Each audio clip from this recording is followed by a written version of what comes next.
बच्चों, आज हम अध्ययन करेंगे अपना खंड ए भारत का संविधान सिद्धांत और व्यवहार पुस्तक का अध्याय संख्या 4, जिसका नाम है कार्यपालिका। हम सभी जानते हैं कि सरकार के 3 अंग होते हैं, कार्यपालिका, विधायिका और न्यायपालिका। कार्यपालिका सरकार का वो अंग है जो कि सरकार के बनाए हुए कानूनों को लागू करती है। अलग अलग देशों में अलग अलग प्रकार हैं कार्यपालिकाओं के, अलग अलग शक्तियां हैं कार्यपालिका के पास में। तो आज अपन अपने इस अध्याय में कार्यपालिका के बारे में परिचय करते हैं और जानते हैं क्या होती है कार्यपालिका, क्या है इसके प्रकार, क्या है इसकी संरचना और क्या है इसकी शक्तियां।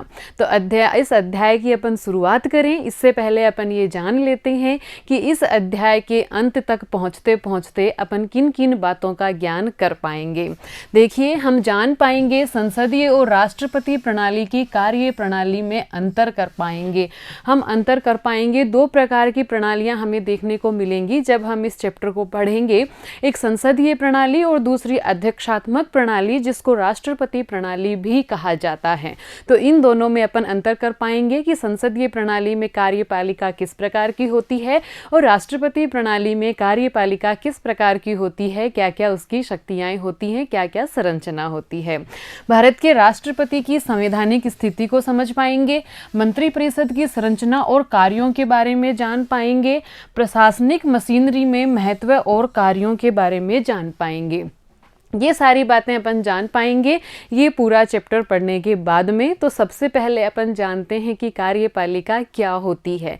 जैसे कि अपन ने शुरू किया था ये वीडियो, तभी मैंने बताया था कि सरकार के 3 अंग होते हैं, विधायिका, कार्यपालिका और न्यायपालिका। विधायिका सरकार का वो अंग है जो कि कानून एवं नीतियां बनाता है। ये अंग बनाता है कानून एवं नीतियां। कौन सा अंग? विधायिका। कार्यपालिका वो अंग है जो कि विधायिका द्वारा बने हुए कानून एवं नीतियों को लागू करता है, उनको व्यवहार में उतारता है। कानून एवं नीतियों को लागू करने का काम है कार्यपालिका का, जिसके बारे में अपने इस चैप्टर में अपन अध्ययन करेंगे। और न्यायपालिका का कार्य है विवादों को कानून के शासन के सिद्धांत के आधार पर हल करना। न्यायपालिका से संबंधित भी अपना एक चैप्टर है जिसका अपन अध्ययन करेंगे कि क्या काम करती है न्यायपालिका, चाहे संघ और राज्यों के बीच में, 2 राज्यों के बीच में, या फिर किसी भी तरह का कोई विवाद है तो उसको सुलझाती है, उसका हल निकालती है, उसका समाधान निकालती है और एक सिद्धांत के आधार पर। क्या है वो सिद्धांत? वो सिद्धांत है कानून के शासन का सिद्धांत। तो इस सिद्धांत के अनुरूप न्यायपालिका इन विवादों का हल निकालती है। लेकिन आज अपना जो मसला है वो कार्यपालिका है। आज अपन जानेंगे कार्यपालिका के बारे में। देखिए, कार्यपालिका सरकार का वह अंग है जो कि कानूनों को लागू करती है। कार्यपालिका का काम क्या होता है कि जो हमारी संसद ने, हमारी विधायिका ने जो कानून बना दिए, उन कानूनों को लागू करने का काम कार्यपालिका का होता है। तो देखते हैं अपन, कार्यपालिका सरकार का वो अंग है जो विधायिका द्वारा स्वीकृत नीतियों और कानूनों को लागू करने के लिए जिम्मेदार है। कार्यपालिका प्राय नीति निर्माण में भी भाग लेती है। कार्यपालिका, अपन सभी जानते हैं कि जो हमारी विधायिका है उसका अंग भी है हमारी कार्यपालिका। और जब भी नीति निर्माण का कार्य होता है संसद में, विधायिका में, तो वहाँ हमारी कार्यपालिका भी उपस्थित होती है। तो कार्यपालिका केवल बनी हुई नीतियों को लागू नहीं करती है, ये नीति निर्माण में भी अपनी एक महत्वपूर्ण भूमिका निभाती है और जो कानून बन गया उसको सही तरीके से लागू भी करती है। कार्यपालिका में केवल राष्ट्रपति, प्रधानमंत्री या मंत्री ही नहीं होते हैं। तो फिर कौन होता है कार्यपालिका में? कार्यपालिका में सिविल अधिकारी या प्रशासनिक अधिकारी भी होते हैं जो कि सहयोग करते हैं हमारी कार्यपालिका को बने हुए कानूनों को लागू करने में। देखिए, जान लेते हैं अपन, हमारे यहाँ जो कार्यपालिका है उसको अपन 2 भागों में बांट सकते हैं, राजनीतिक कार्यपालिका और स्थायी कार्यपालिका। जो राजनीतिक कार्यपालिका है उसमें सरकार के प्रधान और उनके मंत्री होते हैं। किन्हीं देशों में सरकार का प्रधान अगर राष्ट्रपति है तो राष्ट्रपति हो जाएगा उसमें। और जैसे कि हमारे देश की बात करें, हमारे ही देश की तरह बहुत सारे देशों में सरकार के प्रधान प्रधानमंत्री होते हैं। तो यहाँ प्रधानमंत्री और उनका मंत्रिमंडल हो जाएगा राजनीतिक कार्यपालिका कार्यपालिका में और ये सरकार की नीतियों के लिए उत्तरदायी होते हैं। स्थायी कार्यपालिका होती है, उसमें सिविल सेवा के सदस्य होते हैं, प्रशासनिक अधिकारी होते हैं, नौकरशाह होते हैं। आप सभी ने सुना होगा आईएएस ऑफिसर हैं, आईपीएस ऑफिसर हैं।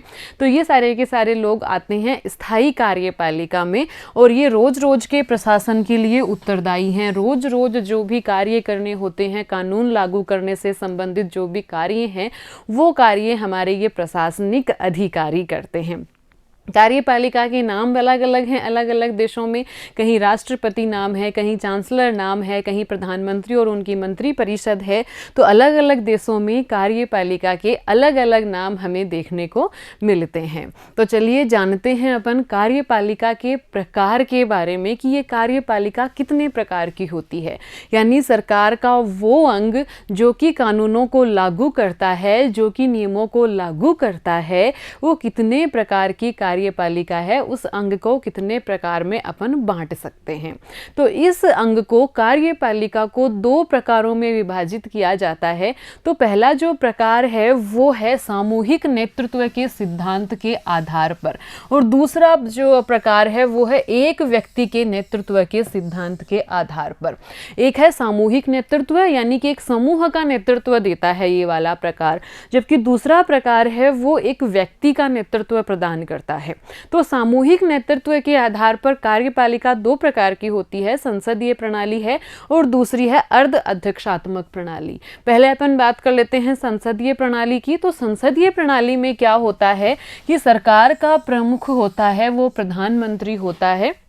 भारत का एग्जाम्पल आप इसमें ले सकते हैं कि यहाँ सरकार का प्रमुख होता है प्रधानमंत्री। और प्रधानमंत्री कौन होता है? प्रधानमंत्री विधायिका में बहुमत दल, जो बहुमत प्राप्त दल है उस दल का नेता होता है प्रधानमंत्री। जो भी हमारी विधायिका है, जैसे कि हमारी संसद की अपन बात करें तो संसद में जिस दल को बहुमत मिलेगा उस दल के नेता को प्रधानमंत्री बनाया जाएगा।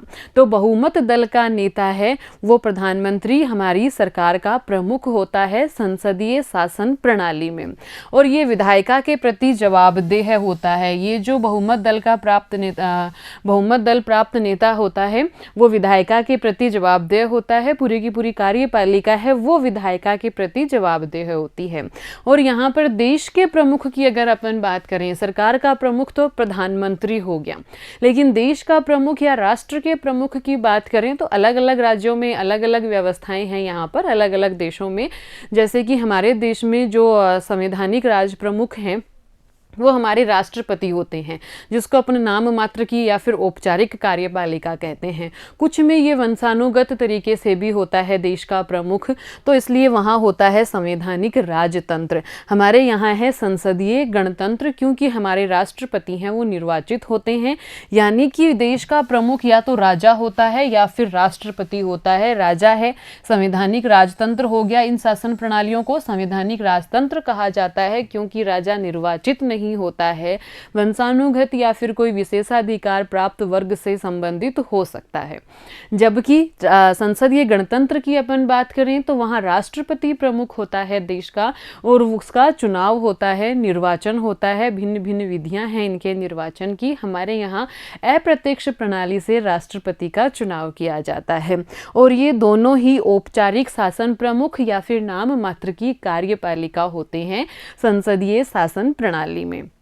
बात करते हैं अर्ध अध्यक्षात्मक शासन प्रणाली में। यहाँ देश का प्रमुख राष्ट्रपति होता है और सरकार का प्रमुख प्रधानमंत्री होता है।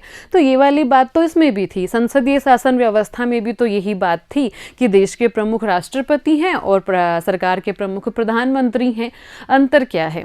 अंतर इतना है कि यहाँ संसदीय शासन प्रणाली में जो सरकार के प्रमुख प्रधानमंत्री हैं इनके पास वास्तव में सारी शक्तियाँ होती हैं। राष्ट्रपति है वो केवल एक आधिकारिक पद है, औपचारिक पद है और नाम मात्र की शक्तियां उनके पास हैं, जिसको नाम मात्र की कार्यपालिका कहा जाता है।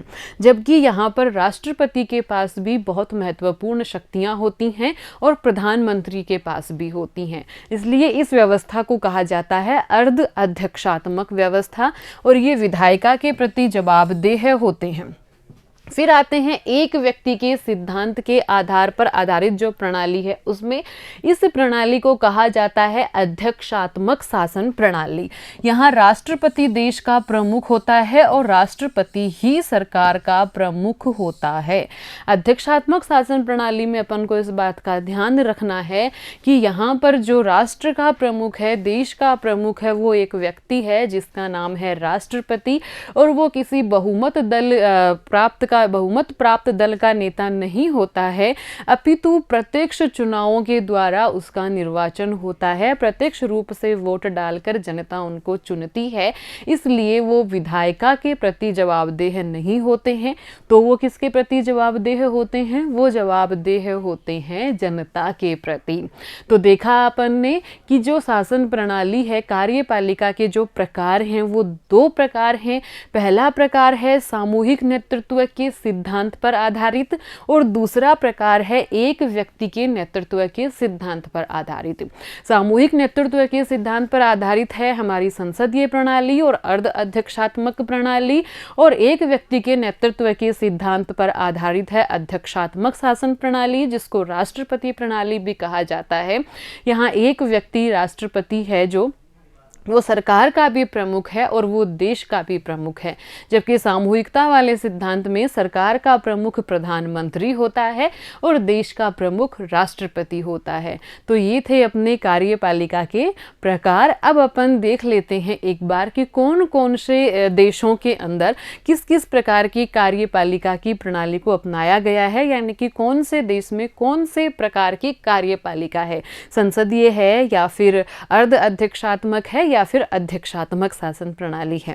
चलिए देखते हैं अपन। सबसे पहले बात करते हैं अमेरिका की। तो अमेरिका में अध्यक्षात्मक शासन प्रणाली है, अध्यक्षात्मक व्यवस्था है, यानी कि वहाँ के जो राष्ट्रपति हैं वो राष्ट्र के और सरकार के दोनों के प्रमुख हैं। अमेरिका के राष्ट्रपति, यानी कि अमेरिका के राष्ट्रपति का पद है वो बेहद शक्तिशाली पद है। यहाँ कार्यकारी शक्तियाँ राष्ट्रपति के पास होती हैं। फिर अपन चलते हैं कनाडा की ओर। कनाडा में संसदीय लोकतंत्र है और संवैधानिक राजतंत्र है। इसका क्या मतलब हुआ? अपन ने जाना था कि जहाँ संवैधानिक राजतंत्र होता है वहाँ जो राष्ट्र का प्रमुख होता है वो कोई राजा या फिर महारानी होती है, जो कि मनोनीत किए जाते हैं, जिनका निर्वाचन नहीं होता है। तो यहाँ महारानी एलिजाबेथ द्वितीय है, वो राज्य की प्रधान है कनाडा में, और जो प्रधानमंत्री हैं वो सरकार के प्रधान हैं। तो यहाँ का जो कॉम्बिनेशन है वो क्या हो गया? संसदीय लोकतंत्र हो गया। संसदीय लोकतंत्र का मतलब सीधा सीधा ये है कि जो प्रधानमंत्री हैं वो सरकार के प्रमुख होंगे, लेकिन संवैधानिक राजतंत्र का मतलब क्या हो गया? राजा या फिर कोई रानी है वो राष्ट्र के प्रमुख होंगे। अगला देश लेते हैं अपन फ्रांस। फ्रांस में है अर्ध अध्यक्षात्मक शासन व्यवस्था। अर्ध अध्यक्षात्मक शासन व्यवस्था के बारे में अपन ने जाना था कि यहाँ पर राष्ट्रपति हैं वो केवल नाम मात्र की कार्यपालिका नहीं होते, उनके पास भी बहुत सारी शक्तियाँ होती हैं। तो यहाँ पर देखते हैं अपन, राष्ट्रपति हैं वो नियुक्ति करते हैं प्रधानमंत्री और मंत्री की, लेकिन राष्ट्रपति इनको हटा नहीं सकते हैं। राष्ट्रपति नियुक्ति तो करते हैं प्रधानमंत्री और मंत्री की, लेकिन राष्ट्रपति के हाथ में उनको हटाना नहीं है, और ये प्रधानमंत्री और मंत्री हैं ये जवाबदेह होते हैं संसद के प्रति। फिर अगला अपन देश लेते हैं जापान। जापान में संसदीय व्यवस्था है। यहाँ देश का प्रधान राजा होता है और सरकार का प्रधान प्रधानमंत्री होता है। रूस की बात करें, रूस में भी अर्ध अध्यक्षात्मक शासन व्यवस्था है। यहाँ पर राष्ट्रपति देश का प्रधान होता है और वो प्रधानमंत्री को नियुक्त करता है, जो कि सरकार का प्रधान है। जर्मनी की बात करें, जर्मनी में संसदीय व्यवस्था है। देश का प्रधान राष्ट्रपति है और सरकार का प्रधान है वो चांसलर है। नाम बस बदल गए, व्यवस्था वही है, संसदीय व्यवस्था। अब देखते हैं अपन अंतर, क्या अंतर है अध्यक्षात्मक व्यवस्था में और संसदीय व्यवस्था में। देखिए, अध्यक्षात्मक व्यवस्था में राष्ट्रपति राज्य और सरकार दोनों के प्रधान होते हैं। जाना था अपन ने, यहाँ राष्ट्रपति होते हैं वो राज्य के भी प्रधान हैं, वो सरकार के भी प्रधान हैं और उनके पास ज़्यादा शक्तियाँ होती हैं। जबकि संसदीय व्यवस्था में प्रधानमंत्री हैं वो सरकार के प्रधान होते हैं। सरकार के यहाँ दो प्रधान मिलेंगे अपन को। अध्यक्षात्मक व्यवस्था जैसे कि वो सिद्धांत थी एक व्यक्ति के नेतृत्व की बात है, इसलिए वहाँ एक ही व्यक्ति प्रधान होगा, एक प्रधान होगा। वही राष्ट्र का प्रधान होगा और वही सरकार का प्रधान होगा। लेकिन संसदीय व्यवस्था का नाम आते ही दो प्रधान हो जाते हैं। यहाँ देश का या राष्ट्र का प्रधान अलग होता है और सरकार का प्रधान अलग होता है। जो सरकार का प्रधान है वो प्रधानमंत्री है और जो राजा हैं या फिर राष्ट्रपति हैं वो राज्य के प्रधान हैं, जो कि नाम मात्र की कार्यपालिका होती है। यहाँ राष्ट्रपति का पद बेहद शक्तिशाली होता है, जबकि यहाँ पर वास्तविक शक्ति प्रधानमंत्री और उनके मंत्रिमंडल के पास होती है। राष्ट्रपति है उनके पास शक्तियाँ नहीं होती हैं, वो एक नाम मात्र की कार्यपालिका होती है। उदाहरण ले लेते हैं अपन। अध्यक्षात्मक शासन व्यवस्था के उदाहरण अमेरिका और ब्राज़ील हैं और संसदीय व्यवस्था के उदाहरण जर्मनी, इटली, जापान, भारत आदि हैं। एक अर्ध अध्यक्षात्मक व्यवस्था की और बात की थी बीच में अपन ने, एक बार उसको भी दोहरा लेते हैं। अर्ध अध्यक्षात्मक व्यवस्था में सरकार का प्रधान प्रधानमंत्री होता है, राष्ट्र का प्रधान राष्ट्रपति होता है, लेकिन वो इन दोनों के बीच की सी स्थिति है। संसदीय व्यवस्था में राष्ट्रपति के पास कोई शक्तियां नहीं होती, जबकि अध्यक्षात्मक व्यवस्था में सारी शक्तियां राष्ट्रपति के पास होती हैं। अर्ध अध्यक्षात्मक व्यवस्था में राष्ट्रपति के पास शक्तियां होती हैं, लेकिन इतनी नहीं होती जितनी अध्यक्षात्मक शासन व्यवस्था में होते हैं, और इतनी कम भी नहीं होती, यानी कि नाम मात्र की भी नहीं होती। इस संसदीय शासन प्रणाली की तुलना में कुछ शक्तियां उसके पास होती हैं। तो जाना अपन ने क्या है संसदात्मक शासन व्यवस्था, क्या है अध्यक्षात्मक शासन व्यवस्था, और किस प्रकार कार्यपालिका के प्रकार पर ये शासन प्रणालियाँ निर्भर करती हैं। तो जो हमने अभी पढ़ा, इस पर अपन कुछ क्वेश्चंस ले लेते हैं। पहला क्वेश्चन है कार्यपालिका क्या होती है। बताना है आपको सरकार का वो अंग जो कि कानूनों को लागू करता है कार्यपालिका कहलाती है। संसदीय व्यवस्था से आप क्या समझते हैं, इसके बारे में भी अपन ने बहुत अच्छे से जाना है। संसदीय व्यवस्था, अध्यक्षात्मक व्यवस्था, इसका आंसर आपको लिखना है। अध्यक्षात्मक व्यवस्था में सरकार का प्रधान कौन होता है, ये बात भी लिखनी है कि अध्यक्षात्मक व्यवस्था में सरकार का प्रधान कौन होता है, राष्ट्र का प्रधान कौन होता है। वैसे ही ये भी आप जान पाए होंगे कि संसदीय व्यवस्था में सरकार का प्रधान कौन होता है और राष्ट्र का प्रधान कौन होता है। धन्यवाद।